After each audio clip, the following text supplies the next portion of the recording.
திருக்குறள் அதிகாரம் 72.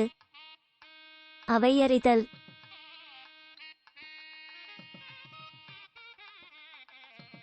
அவையறினது ஆராய்ந்த சொல்லுக சொல்லின் தொகையறிந்த தூய்மையவர். ஒவ்வொரு சொல்லின் தன்மையும் உணர்ந்துள்ள நல்ல அறிஞர்கள் அவையில் கூடியிருப்போரின் தன்மையையும் உணர்ந்து அதற்கேற்ப ஆராய்ந்து பேசுவார்கள்.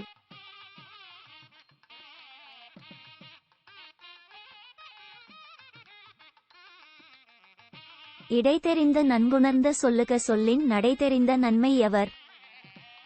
மூவகைச் சொற்களும் பொருள் தரும் போக்கை நன்கு தெரிந்து கொண்ட நல்லறிவு படைத்தவர்.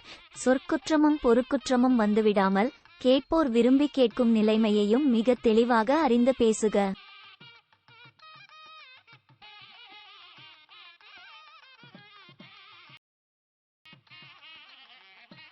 அவையறியார் சொல்லல் மேற்கொள்பவர் சொல்லின் வகையறியார் வல்லதோமில். தம் பேச்சை கேட்கும் சபையின் இயல்பை அறியாமல் தொடர்ந்து பேசத் தொடங்குபவர் சொற்களின் கூறம் தெரியாதவர், சொல்லும் திறமும் இல்லாதவர்.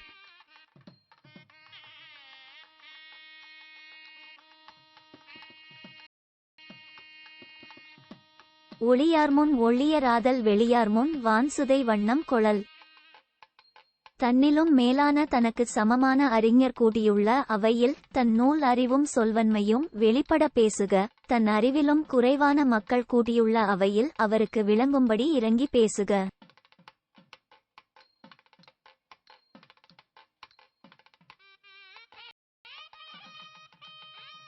நன்றென்றவற்றுள்ளும் நன்றே முதுவருள் முந்து கிளவாச் செறிவு.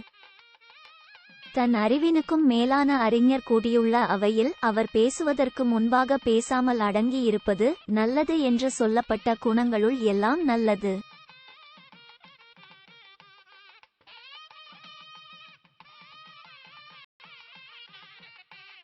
ஆற்றின் நிலைதளர்ந் தற்றே வியன்புலம் ஏற்றுணர்வார் முன்னர் இழுக்கு. பலதுறை நூல் பொருள்களை கேட்டு உணரும் திறம் மிக்கவர் முன்னே ஆற்றல் மிக்க பேச்சாளன் சொல்லால் சிறுமைப்படுவது மேலான நெறியிலிருந்து நிலை தவறி விழுவதைப் போல ஆகும்.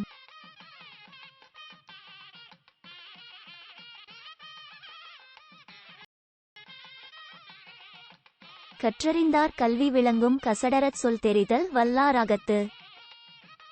சொற்களை பிழை இல்லாமல் பொருள் அறியும் ஆற்றல் படைத்தவர் கூடிய அவையில் பேசும்போது பலவகை நூல்களையும் கற்று அவற்றின் சிறப்பை அறிந்த பேச்சாளரின் கல்வித்திறம் அனைவருக்கும் விளங்கும்.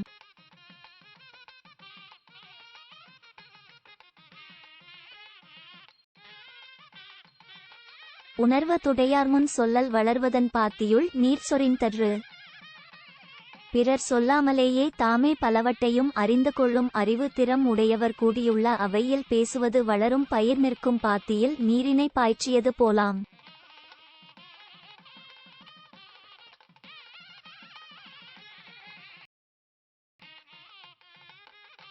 புல்லவையுள் பொஸ்சாந்தும் சொல்லற்க நல்லவையுள் நன்கு செலச் சொல்லுவார். நல்லவர் கூடியிருந்த அவையில் நல்ல பொருள்களை கேட்பவர் மனம் ஈர்க்க பேசும் திறம் படைத்த பேச்சாளர். அவற்றை ஏற்கும் திறம் அற்ற சிறியோர் கூடியிருக்கும் அவையில் மறந்தும் பேச வேண்டா.